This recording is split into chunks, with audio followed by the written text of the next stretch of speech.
할렐루야. 성경에서는 의인과 악인에 대하여 비교하는 말씀이 또 많습니다. 그런데 그 말씀의 결과를 보면 우리가 다 알듯이 의인에게는 하나님의 은혜와 복이 있고 악인에게는 하나님의 책망과 저주와 멸망이 있다는 사실을 말씀해 주고 있습니다. 시편 1편에 보면 복 있는 사람은 이라고 말씀해서 복 있는 사람이 누리는 복을 시냇가에 심은 나무가 철을 따라 열매를 맺으며 그 잎사귀가 마르지 아니함 같다라고 하는 엄청난 복을 약속을 하여 주고 계셔요. 이 복, 여기서 말하는 복 있는 사람은 어떤 사람이냐? 하나님만 온전히 믿고 하나님만 온전히 바라보고 하나님이 주신 말씀을 늘 묵상하면서 그 말씀대로 사는 성도를 일컬어 복 있는 사람이라고 그랬습니다. 그러니 그 복 있는 사람이라는 다른 의미의 말은 오늘 성경에서 말하고 있는 의인과 같은 것입니다.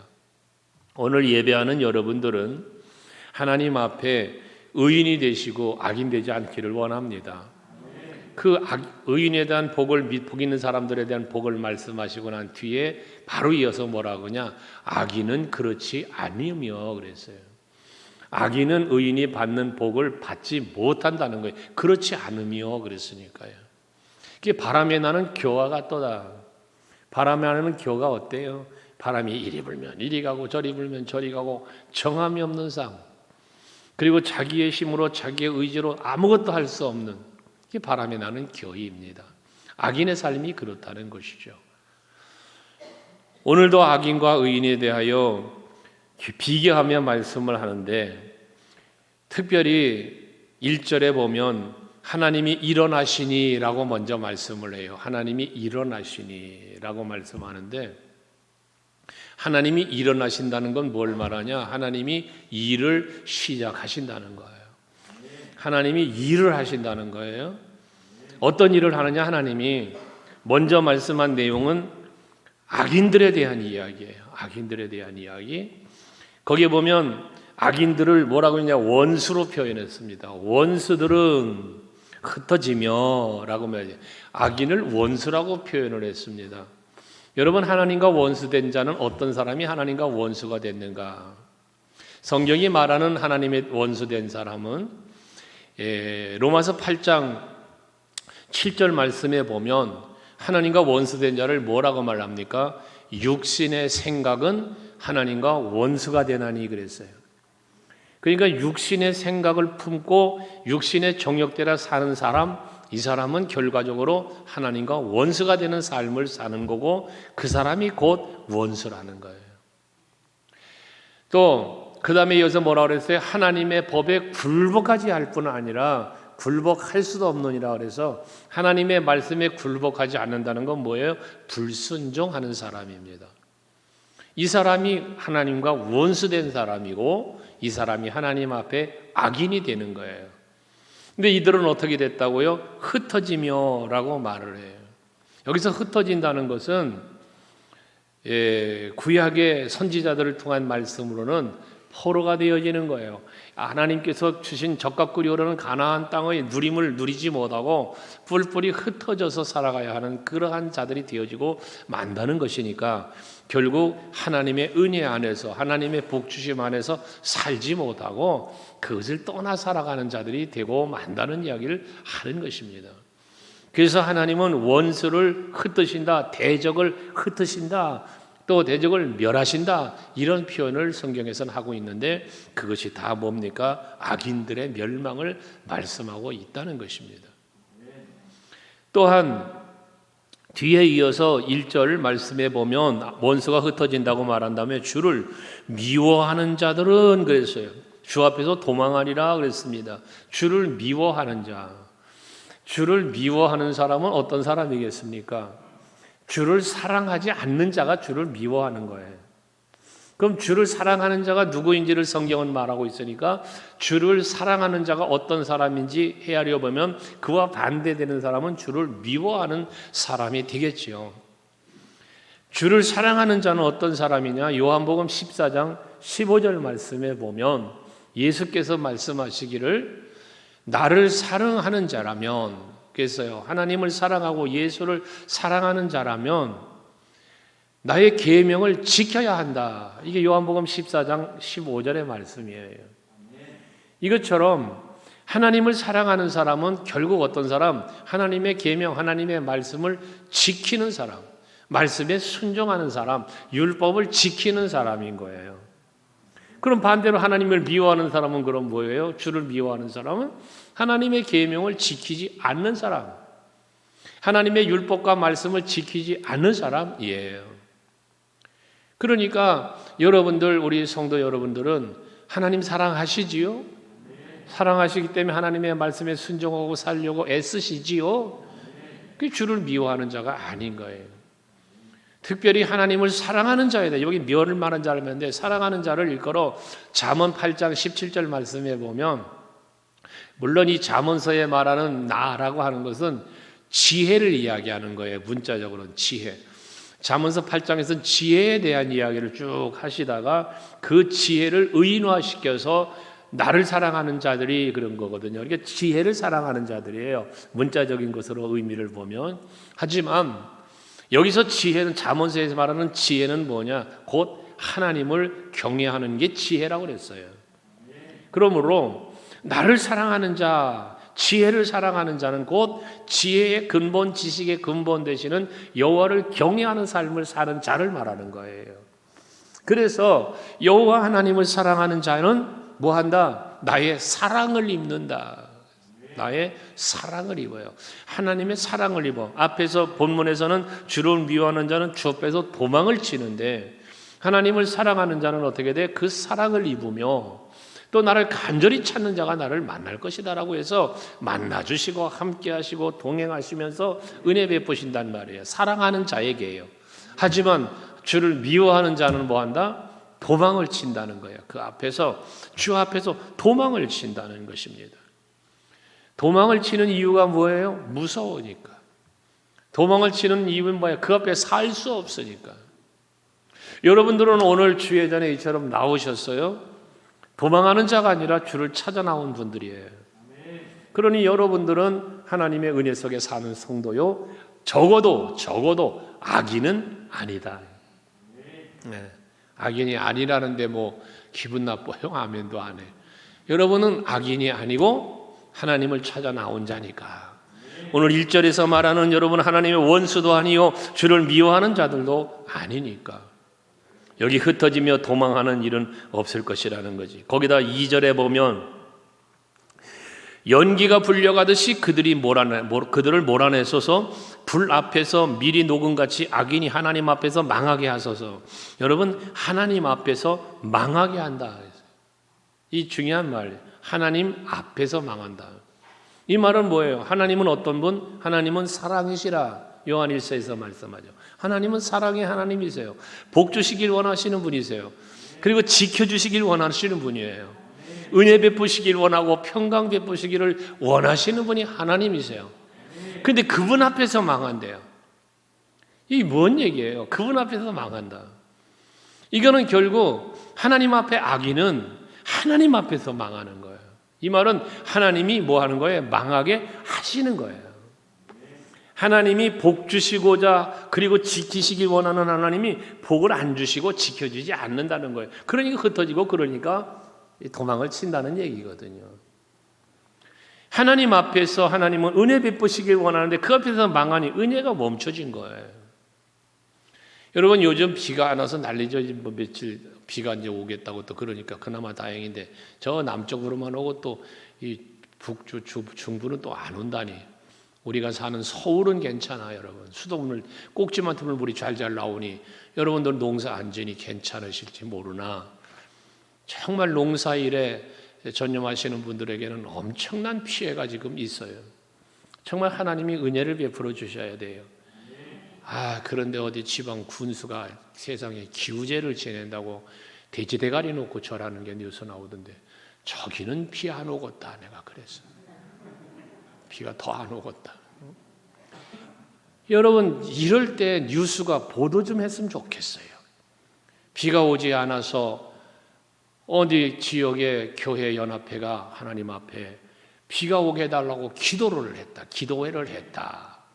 이런 뉴스 보도가 나오고 그런데 놀랍게 비가 왔다. 뭐 이런. 참 이랬으면 좋겠는데. 오늘 밤에 비가 오게 해달라고 기도를 한번 쉬게 합시다. 남부지방만 오지 말고 영동지방만 오지 말고 이 중부지방에도 좀 흡족한 비를 좀 내려달라고. 은혜를 부어주지 않는 거야. 그러니까 망하는 거예요. 하나님께서 평안을 주시지 않는 거야. 늘 불안한 거예요. 그러니까 저들은 거기서 망하는 거예요. 누가? 악인이. 그러나 오늘 예배하는 여러분들은 악인이 아니고 뭐라? 의인이라. 스스로 말할 수는 없어요. 의인이라. 그러니 여러분들은 악인에 대한 말씀을 더 뭐 연구 안 해도 되겠지. 그죠? 여러분은 악인이 안 될 거니까. 그럼 의인은 그럼 어떻게 하냐? 하나님이 일을 하시는데 악인을 멸망시키는 일을 하셨다면 의인에게는 복을 주시고 은혜 주시는 이런 일을 하시는 거예요. 하나님이. 그래서 오늘 말씀에도 보면 3절에 의인은 기뻐하여 하나님 앞에서 뛰놀며 기뻐하고 즐거워할지어다 그랬어요. 악인은 흩어지고 도망가고 그리고 망하는데 하나님 앞에서 망하는데 의인은 기뻐하고 하나님 앞에서 뛰놀며 즐거워한다는 거예요. 여러분 오늘 예배하는 이 시간이 여러분 기쁩니까? 즐거워요? 나의 발은 춤을 추며 나의 손은 손뼉 치며 우리 그런 찬송 부르는데 하나님 앞에 예배하는 우리가 바로 그와 같은 기쁨이 그와 같은 즐거움이 여러분에게 있기를 원합니다. 이게 의인이 누리는 복이에요. 하나님이 그런 기쁨을 주시는 거예요. 지지난 주가 우리 말씀 묵상했죠. 우리가 하나님이 우리에게 향한 뜻이 뭐냐? 항상 기뻐하는 것이다. 항상 기뻐하는 거. 항상 기뻐하라는 건 뭐라고 그랬어요? 항상 기뻐할 만한 일을 주시는 거다 그랬어요. 오늘 이 밤에도 의인은 기뻐하고 하나님 앞에서 뛰놀며 기뻐하고 즐거워한다고 했으니 오늘 밤도 여러분들에게 하나님은 기쁨과 즐거움을 주실 거예요. 어떻게 하나님은 우리에게 기쁨을 주실까? 어떻게 우리를 즐거워하게 하시며 얼마나 하나님 앞에서 은혜를 받았으면 뛰놀게 할 것인가? 성경에서 의인으로 사는 믿음으로 사는 자에게 베푸시는 하나님의 은혜를 성경은 말하기를 사도 바울은 고린도전서 1장에서 하나님을 믿고 사는 사람들에게 누려지는 복을 말했어요. 고린도전서 1장 27절과 28절에 보면 하나님을 믿고 따르는 자들에게 복을 주시는데 뭐라 복을 주시는가 하면 그러나 하나님께서 세상에 미련한 것들을 택하사 지혜 있는 자들을 부끄럽게 하려 하시고 세상에 약한 것들을 택하여 강한 것들을 부끄럽게 하려 하시며 그래요. 여기 미련한 것들을 택하신 그 택했다는 자체가 뭐냐? 은혜예요. 이게 하나님이 택하신 게 은혜예요. 근데 미련한 자를 택하여 어떻게 돼? 지혜 있는 자들을 부끄럽게 한대. 이건 부끄럽게 한대. 그러니까 우리가 의인으로 사는 자가 하나님께서 기쁨을 주는 이유는 나는 부족한데 나는 미련한 사람인데 그런데 내가 저 지혜로운 사람을 부끄럽게 하는 자리에 세움을 입는 거예요. 이게 얼마나 기뻐할 만한 일이에요. 난 못난 사람인데 말이에요. 난 미련한 사람인데 말이에요. 그런데 하나님께서 오히려 그러한 우리들을 택하여서 세상의 약한 자에 불과한데 나를 택하셔서 오히려 강한 사람들을 부끄럽게 하시니 이 얼마나 자랑스러운 거예요 이게요. 그 다음 절에 보시면 또 뭐라고 말씀해요. 1장 28절 보면 고린도전서 방송실 뭐에 자 같이 읽어봐요. 시작. 하나님께서 세상에 천한 것들과 멸시받는 것들을 없는 것들을 택하사 있는 것들을 폐하려 하십니다. 여러분 이게 바로 하나님이 베푸시는 은혜예요. 나는 천한 사람이야. 나는 멸시받는 사람이었어. 그런데 세상에 있는 사람들 없는 사람이야. 그런데 그것들이 있는 사람들 뭐가 있어요? 부귀가 있고 명예가 있고 권세가 있고 세상 것으로 다 있는 것 같은 사람들을 부끄럽게. 그들을 피한대. 부끄럽게. 피한대. 그러니 나는 없는 사람이요. 나는 철한 사람이요. 난 멸시받는 사람이었어. 앞전에 말한 약한 사람이야. 미련한 사람이었어. 그런데 하나님이 나를 뭐에 높여주시는 거야. 이것이 하나님 앞에 받는 의인의 삶의 복이라는 것입니다. 그러니까 여러분, 세상 사람이 나를 부러워하지 않고 세상 사람들이 자기의 강함을 아무리 자랑하고 살아도 그것 때문에 부러워하지 않는 여러분 되시기 바라요. 하나님이 때가 되면 그들보다 여러분들을 높여주실 것이고 여러분들을 그들보다 더 낮게 해주실 거예요. 여기는 밑으로 낮게가 아니라 더 좋게 라는 의미의 낮게인 것이죠. 이게 바로 의롭게 사는 사람, 하나님의 말씀에 순종하며 사는 사람이 누리는 은혜라는 것입니다. 하나님 앞에서 기뻐하는 복이라는 거예요. 그러면서 4절에 보면 하나님께 노래하며 그의 이름을 찬양하라 하시면서 했는데 이게 뭐예요? 노래하며 그 이름을 찬송할 수 있는 삶을 살게 해주시는 거예요. 의인에게는요. 여러분, 그러니까 우리가 찬송을 예배 시간에 나와서 찬송하잖아요. 이 찬송할 수 있는 건 아무나 하는 게 아니에요.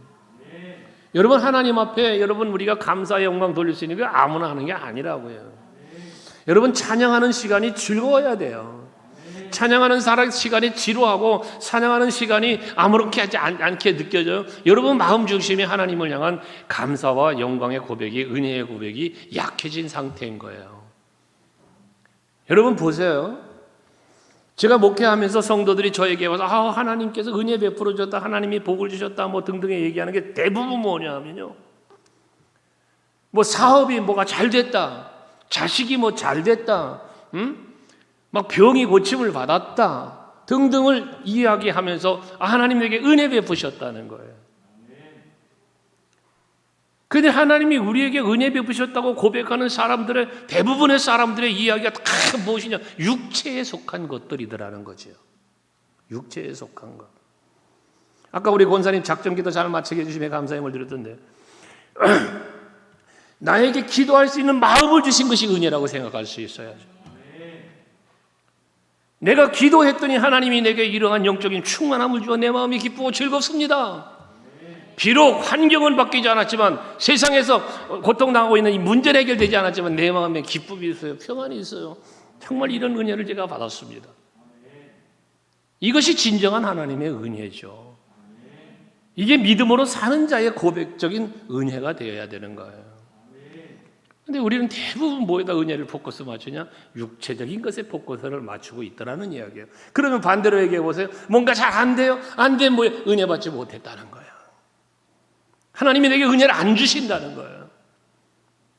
이 잘못된 생각이에요. 편견이에요. 그래서 여러분의 입술의 자랑도 세상 것이 되지 않고 예수가 되어야 한다는 거예요. 근데 우리의 입술의 자랑은 대부분 무엇에 치우칩니까? 하나님께 은혜 받았다고 감사하다는 고백도 더불어서 성도 간에 사람들 간에 이야기하는 주제의 내용들이 대부분 다 무엇이 되냐? 세상 것들이 되어지더라는 이야기죠. 여러분, 우리는 은혜를 바르게 하라, 하나님이 하시는 일을 생각해야 돼. 그래서 우리는 하나님께 노래하며 그 이름을 찬양하라는 거예요. 여러분들이 드리는 찬양은 하나님께여야 한다는, 하나님께. 간혹 말씀드렸던 것처럼 앞에 찬양단들도 마찬가지라 그랬잖아요. 성도들 앞에 앉혀놓고 뭐 찬양 연습하고 다 좋은데 콘서트 하지 말자. 성도들 앞에 우리들의 찬양의 어떤 그런 모습을, 콘서트가 아니라 우리에게 찬양을 드릴 때 찬양을 받으시는 분은 하나님이시다, 하나님. 그러니까 우리는 하나님께 찬양하는 것이다라는 얘기를 성가대 할 때도 마찬가지고 찬양대 때 늘 이야기했던 거잖아요. 그래서 여러분들 항상 기도도 마찬가지, 예배도 마찬가지, 모든 것 다 마찬가지라고 그랬지 않습니까? 우리는 하나님께입니다. 왜? 거기 보면 그랬어요. 4절에 하나님께 노래하고 그의 이름을 찬양하라 하면서 하늘을 타고 광야에 행하시던 이를 위하여, 그래서 하늘을 타고 광야를 행하시던 이를 향하여. 여러분, 그게 광야에, 하늘을 타고 광야를 행한 하나님이 뭐예요? 출애굽기 13장에 보면 뭐합니까? 낮에는 구름 기둥이, 밤에는 불 기둥이. 여러분, 불기둥과 구름기둥이 이스라엘 백성들을 보호도 해줬고 인도도 하셨음에 대한 말씀이거든요. 이게 하늘을 타고 광야를 행하시는 하나님이신 거예요. 그러니까 여러분들 이 하늘을 타고라는 이 말의 의미는 뭐 공중에서 손오공이 구름 타고 날아다니 그런 그림 그리지 마시고요. 우주 만물을 총괄하시고 지배하시고 다스리고 섭리하시는 하나님을 말하는 거예요. 하늘을 타고라는 말은 만물을 섭리하시는 하나님. 그 하나님이 구름기둥 불기둥으로만 역사했어요? 아니잖아요. 하늘 공중에 떠다니며 구름으로 불기둥으로만 한 게 아니라 때로는 땅에 내려와서 바다도 갈랐고, 때로는 산속에 내려와 바닷속에서 물도 내셨고, 때로는 아말렉과 싸울 때 그 적군들을 대적들을 물리쳐 죽이시는 일도 하셨고. 여러분, 이게 하나님이 하시는 일인 거예요. 하늘을 타고 광야를 행하시던 그 여호와, 오늘도 여러분들이 살아가는 삶의 현장에 어디에서든지 하나님은 구름처럼 불기둥처럼 여러분을 지키고 보호하고 계시고 여러분들을 인도해 주고 계신다는 사실을 믿으시기를 바랍니다. 그 일을 노래하고 그런 여호와께 노래하고 그 일을 이루신 여호와의 이름을 찬송하라는 거예요. 그러면서 또 행하시던 일을 위하여 대로를 수축하라 해서 대로를 수축하라. 누구를 위해서? 하늘을 나르며 광야를 행하시던 그분을 위하여, 여호와죠. 여호와를 위하여 대로를 수축하라. 이건 뭡니까? 그분이 내 삶의 현장에 대로를 우리가 만들어드리자는 이야기예요. 대로를 수축하라는 말은 그분을 위하여 내가 길을 만들어야 된다는 거예요. 사실상의 길은 누가 만들어 주셨어요? 예수께서 만들어 주시는 거죠. 여호와께서 길을 만들어 주시는 거예요. 홍해를 갈라 길을 만드시고, 광야에 40년을 걸었지만 여러분, 요단을 건너 가나안에 들어가는 그 길을 여호와께서 인도하시는 거거든요. 근데 우리에게 그 길을 수축하래요. 우리에게 그 길을 만들래요. 이게 뭐예요? 우리를 위하여 일하시고 역사하시고 복주시고 은혜 베푸신 여호와가 내 삶의 현장에 오도록 그 길을 우리에게 만들라는 거거든. 어떻게 이 길을 만들까요? 여러분, 마음의 문을 열고 예수여 내 안에 오시옵소서, 내 안에 예수를 영접하고 모셔드리고 오실 수 있도록 말입니다. 계시록 3장 20절에 볼지어다 내가 문 밖에 서서 문을 두드리노니 누구든지 그 문을 열면 내가 그에게로 들어간다 그러잖아. 문을 여는 것, 이 대로로 수축하는 거예요. 여러분, 아멘 주 예수여 오시옵소서 마라나타를 외칠 수 있는 여러분들이 되어야 한다는 거예요. 이게 우리를 위하여 일하시고 복주시고 은혜 베푸시기 원하시는 여호와 하나님이 내 삶의 현장에 임하시기를 원하는 그런 삶을 사는 의인의 삶의 모습이신 겁니다. 그러면서 그의 이름은 여호와시니 그 앞에서 뛰놀지어다 했는데, 이 여호와는 뭐야? 구원자. 우리의 구원자이시니까 그분을 위하여 대로를 수축하여 그분이 내게로, 예수가 내 안에 여호와께서 내 삶의 현장에 임하시면 그 앞에서 뛰놀며 즐거워하게 된다는 거지. 기뻐하게 된다는 거예요. 오늘 이 저녁에도 여러분들의 예배가 여호와 하나님 앞에서 기뻐하며 뛰노는 밤이 될 수 있길 원해. 그러면서 5절에도 보면 그의 거룩한 처소에 계신 하나님은 고아의 아버지시며 과부의 재판장이시다 그랬어요. 여호와를 일컬어 뭐라? 고아의 아버지, 과부의 재판장. 이게 뭘 말합니까? 앞에서 우리가 고린도전 1장을 묵상했던 것처럼 고아나 과부는 약한 자예요. 누군가가 돌봐주지 않으면 살 수 없는 자예요. 룻기서에 그 룻이 그 시어머니와 함께 고향에 돌아왔을 때에 여러분, 살 길이 막막해서 이삭이나 죽고 살잖아요. 그런데 보아스라는 사람이 그들이 넉넉하게 살 수 있도록 이삭을 줍는데 넉넉하게 이삭을 떨궈 주어라. 넉넉히 거두게 해주어라. 이게 베푸는 것이죠. 이게 하나님 은혜를 상징하는 거 아닙니까? 여러분들이 사는 삶의 현장에도 힘들고 어려운 일을 당할 때에 앞에서 본 대로 천하고 미천하고 미련하고 약하고 없고 이렇지만 그런 자들에게 베푸신 은혜의 있음을 말씀하는 것처럼 오늘도 힘들고 어려운 일을 당하고 있다면 여러분들에게 하나님의 은혜가 임하는 밤이 되기를 원합니다. 외로운 이에게는, 고아에게 아버지는 외로움이에요. 고아는 외로움에 부모가 없어요. 외로운 거예요. 의지할 데가 없는 거예요. 그런 얘기 하나님 뭐다? 아버지가 되어주신대요. 위로자가 되어주신다는 거예요. 품에 안아주신다는 거예요. 여러분, 우리는 하나님을 아버지라 부르잖아요. 그래서 하나님을 아버지라 부르는 자는 좋은 일이 있으리라는 찬양도 하는 거예요. 여러분을 하나님을 아버지라 부를 수 있다는 게 은혜인 줄 믿으셔야 돼요. 또 과부는 어떤 사람이에요? 여기 과부의 재판장이라는데, 재판장은 뭐 하는 거예요? 판결이에요. 근데 이 판결을 하면 과부에게는 이 판결이 불리하게 될 수 있는 확률이 많은 것은, 당시 재판은 누가 받아요? 남자들이 받아요. 근데 남편이 없으니 이 여인이 가서, 과부가 여인이 홀로 재판을 받아야 돼요. 그래서 그 누가복음 18장에도 하나님께서, 예수께서 말씀하시는 비유의 말씀에도 너희가 낙심하지 말고 항상 기도해야 돼. 기도하는 일에 힘쓰라고 말씀하면서 한 얘기가 뭐예요? 불의한 재판관을 얘기하잖아요. 불의한 재판관. 근데 그 불의한 재판관에게 찾아가서 구하는 사람을 누구라고 했어요? 과부라 그랬어요. 과부. 한 과부가 불의한 재판장에게 날마다 찾아가서 단언을 하는 거예요. 이런 얘기를 해요. 여기 날마다라는 얘기는 뭐예요? 한 번 갔을 때 안 들어줬다는 얘기예요. 또 갔는데 안 들어줬다는 얘기예요. 적어도 날마다라는 얘기는 여러 날을 말하는 거잖아요. 그만큼 재판장이 과부를 업소히 여기고 또 불리하게 판단할 수 있다는 거거든요. 그런데 뭐예요? 하나님은 그러한 과부의 재판장이 되어주신다는 거죠. 공의롭고 올바르게 그에게 도움이 될 수 있는 그러한 판단자로 여호와 하나님은 서주신다는 거죠. 지켜주시는 걸 의미하는 거죠. 이 재판장의 의미는. 이게 누구이기 때문에 의인에겐 이런 은혜를 베푸신다는 거거든. 의인에게는.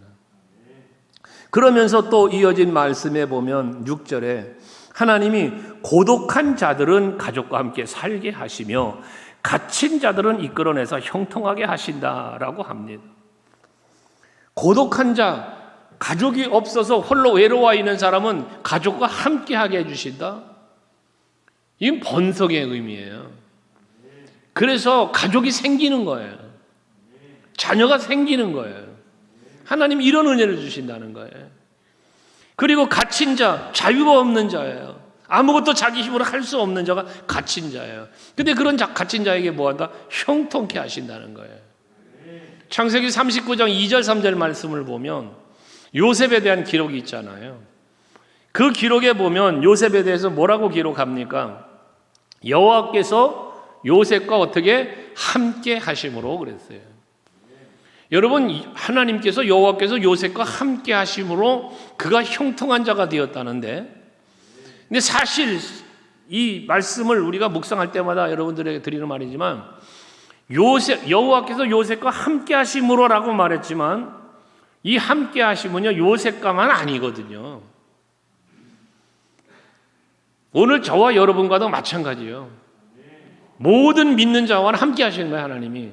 그런데 이 말을 어떤 의미에서는 좀 바뀌었으면 좋겠는 것이 뭐냐면, 여호와께서 요셉과 함께 하심으로가 아니고 좀 주어를 바꿔서 요셉은 여호와께서 함께 하심을 믿음으로 라고 말씀이 다르게 바뀌었으면 오히려 이해가 빨랐을 거예요. 이게 우리가 추구해야 될 신앙이고요. 왜? 여호와는 우리와 늘 함께 하시거든요. 근데 항상 문제가 뭐냐면 내가 함께 계신 하나님을 인식하지 못하는 게 문제였다는 거예요. 그러니까 다윗 얘기를 늘 하지 않습니까? 골리앗과 전쟁을 하는데 사울왕이나 백성들은 거기에 함께 계신 하나님을 몰라. 보지도 못하고 믿지도 않아. 그러지만 어린 소년이었던 다윗은 거기 함께 계신 하나님을 볼 수 있고 믿을 수 있었다는 차이점은 그거였다는 거죠. 하나님이 거기 계셨느냐 안 계셨느냐가 아니라 하나님은 거기에 계셨지만 계신 것을 알고 믿느냐, 그 계신 것을 알지 못하고 믿지 않았느냐의 차이였을 때는 누구에게 문제가 있었습니까? 다윗과 사울의 두 사람의 차이였었다는 이야기지 않습니까? 그러므로 의인에게는 형통케 하시는 복을 주시는 건데, 갇혀 있을지라도요 형통하게 하는 거예요. 요셉이 감옥에 갇혔잖아요.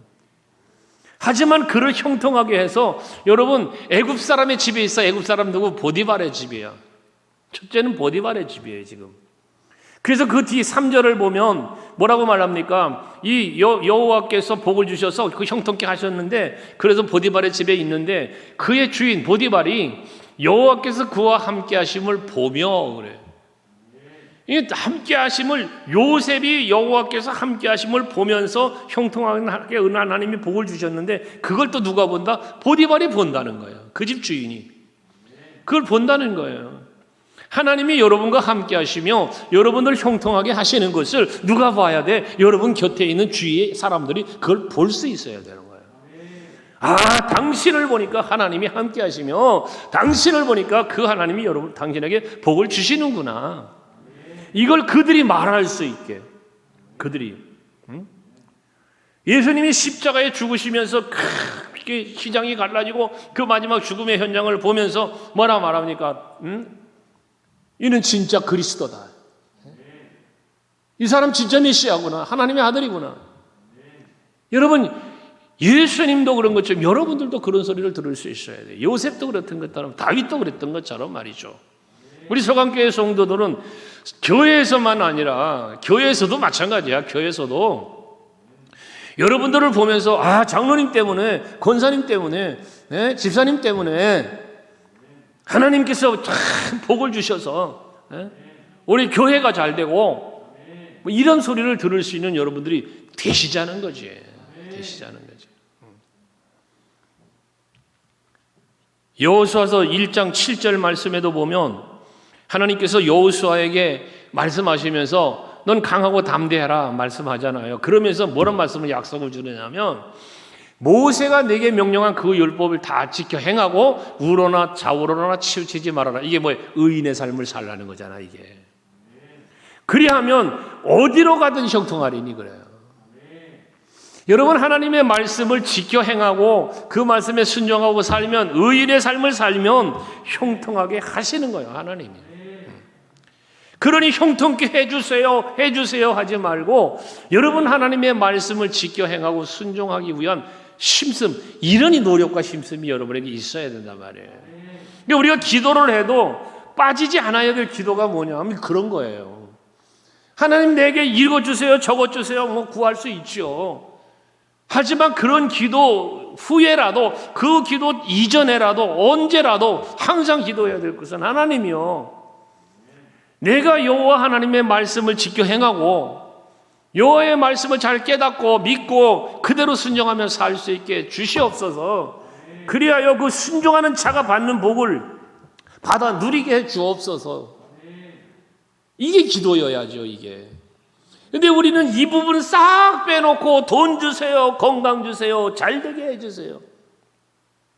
하나님 약속하셨잖아요. 순종하면, 말씀대로 살면 내가 너에게 복 준다니까, 형통케 하신다니까요. 약속이잖아요. 그러니까 우리의 기도는 좀 순서가 바뀌거나 제목이 바뀌어야 할 부분도 있다라는 겁니다. 순종하며 살게 해주세요. 순종할 수 있는 능력을 주세요. 이 기도를 하란 말이에요. 저도 여러분들을 축구 갈 때 늘 하는 기도 아닙니까? 깨닫게 하셨으니, 이런 은혜를 주신 하나님, 깨달은 대로 살 수 있는 능력도 주시옵소서. 그리고 그에 합당한 은혜와 복도 주시옵소서. 이게 여러분 순서잖아요. 순서. 깨닫고 믿게 하셨으니 그 깨닫고 믿는 대로 살게 하시고, 그렇게 사는 것에 합당한 복을 주시고, 이게 여러분 순서잖아. 순서가. 아멘이에요. 여러분 앞으로 기도의 제목과 삶의 모습이 이런 아름다운 변화가 있기를 원합니다. 이렇게 형통케 할 뿐만 아니라 하나님은요, 강하게도 하신다 해서 강하게. 사무엘하 5장 10절에 보면 다윗에 대한 기록이 있잖아요. 다윗이 왕이 되어가지고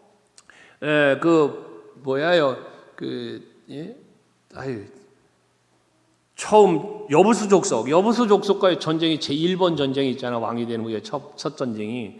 근데 그때 무시를 당한단 말이에요. 응? 저 다윗은요, 맹인도 다리는 절름발이도 이길 수 있다고 뭐 그렇게 무시를 당하잖아요. 하지만 다윗은 그렇게 무시당하는 상황에서도 하나님만 믿고 바라며 의지하며 나아갔고 싸워서 이겼어요. 오직 자존심은 상했으면 그 성 이름을 다윗성이라 이름했더라 라고 기록을 하고 있죠. 지금까지 그 성 이름은 다윗성이요, 다윗의 무덤이 바로 그게 있어요. 예루살렘 성전 바로 곁에. 근데 그 전쟁을 승리하고 다윗성이라 하였다란 말 뒤에 마지막 결론은 뭐라고 줬어요? 띄워놨네. 같이 읽어요. 시작.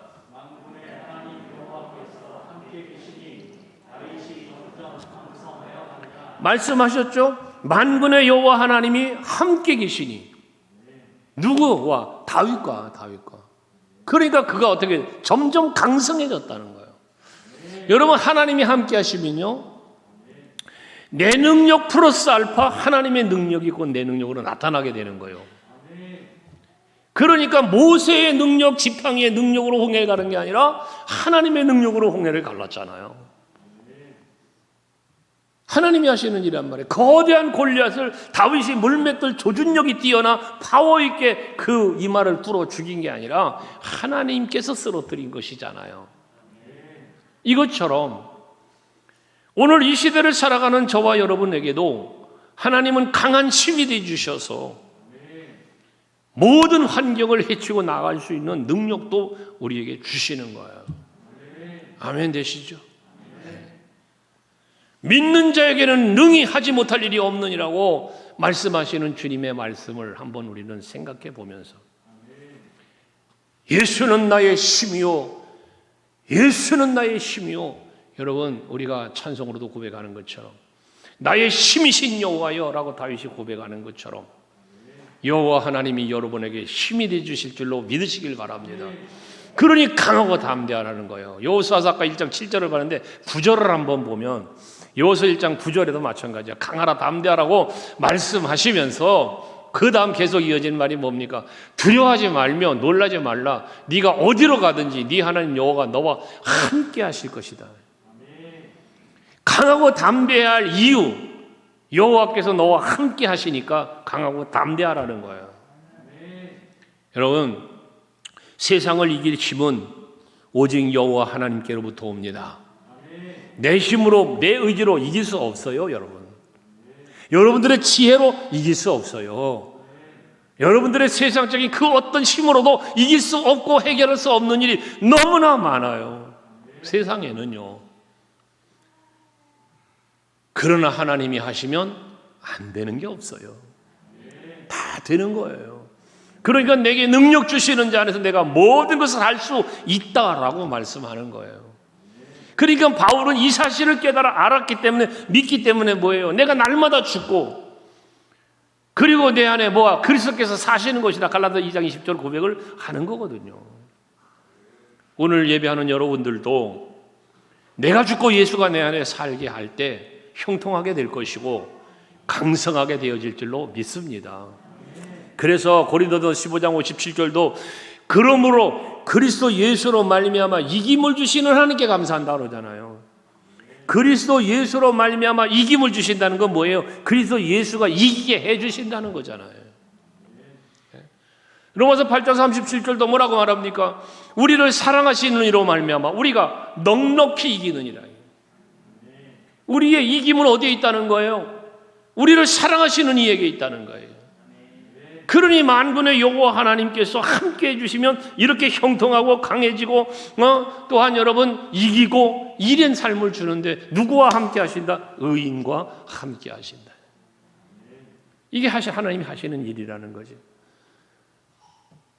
성경을 더 찾아보면 요엘서 2장 23절 말씀을 한번 먼저 찾아보시면 요엘서 2장 23절에 보시면 요엘 선지자가 하는 말이에요. 시온의 자녀들아, 너희는 너희 하나님 여호와로 말미암아 기뻐하며, 여기서 기뻐하며 즐거워함을 이야기하잖아요. 기뻐하며 즐거워할지어다 하면서 왜 기뻐하고 왜 즐거워해야 되느냐?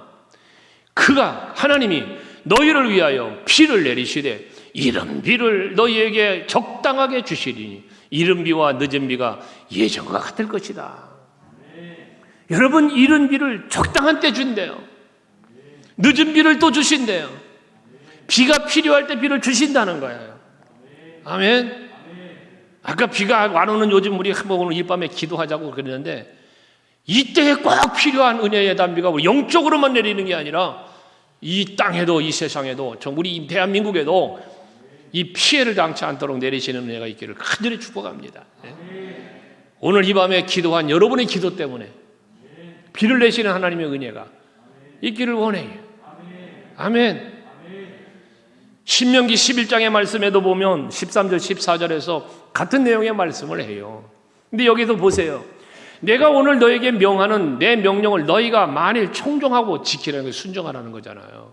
청종하고 너희 하나님 여호와를 사랑하며, 앞에 사랑에 대해서 말씀 나눴죠. 또 마음을 다하고 뜻을 다하여 섬기면 역시 이 말씀대로 순종하며 사는 걸 말하는 거예요. 그러면 뒤에 이어지는 14절의 말씀에 보니 여호와께서 너희의 땅에 이른 비 늦은 비를, 중요한 말씀 아니에요? 적당한 때에 내리시는데 너희가 곡식과 포도주와 기름을 얻을 것이요 그랬어요. 이른 비와 늦은 비를 주시는데 언제 준다? 적당한 때에. 적당한 때에. 꼭 내려야 될 때 내리는 거예요. 말씀 시작할 때 시편 1편 3절을 얘기했는데요. 시냇가에 심은 나무가 철을 따라 열매를 맺은 거지. 철을 따라 열매를 맺음처럼 그때에 필요한 열매를 맺을 수 있도록 물이 있어야 될 땐 물을 주시고 햇빛이 있어야 할 땐 햇빛을 주시는 이런 은혜를 베푸시는 거 아닙니까? 오늘 이 밤에 여러분들의 하나님의 은혜가, 어떤 은혜가 필요하십니까? 하나님이 여러분에게 어떤 복을 주시길 원하십니까? 그 은혜와 복이 기도의 응답으로 임하는 이 밤이 되기를 주의 이름으로 축원합니다.